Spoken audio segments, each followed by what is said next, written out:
সরকার অনুমতি দিচ্ছে না বলে গত এশিয়া কাপে পাকিস্তানে যেতে অস্বীকৃতি জানিয়েছিল ভারত।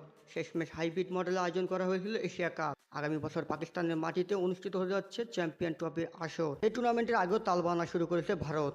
এবার আর সার পাচ্ছে না তারা। পাকিস্তান ক্রিকেট বোর্ডের দাবি, ভারত সরকার যদি অনাপত্তি লিখিত দেয় তাহলে সেটার প্রমাণ চায়। চ্যাম্পিয়ন ট্রফির ব্যাপারে ভারতের কাছ থেকে স্পষ্ট বক্তব্য চায় পাকিস্তান।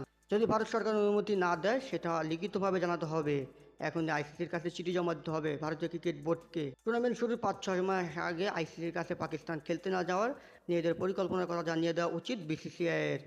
পাকিস্তানে ভারত খেলতে যাবে এমনটাই ভেবে চ্যাম্পিয়ন ট্রফির একটা খসড়া সূচিও চূড়ান্ত করেছে পিসিবি, যেখানে ভারতীয় দলের সবগুলো খেলায় রাখা হয়েছিল লাহোরে। ফাইনাল ম্যাচ এবং সেমিফাইনাল একটি ম্যাচও সেখানে রাখা হয়েছে। তবে ভারতীয় গণমাধ্যমের দাবি, পাকিস্তানে গিয়ে চ্যাম্পিয়ন ট্রফির ম্যাচ খেলতে চায় না ভারতীয় ক্রিকেট দল। হাইব্রিড মডেলে পাকিস্তান খেলতে চায় শ্রীলঙ্কা বা অথবা সংযুক্ত আরব আমিরাতে। তবে পাকিস্তানের বদ্ধপরিকর এবার চ্যাম্পিয়ন ট্রফির পুরো আসর তাদের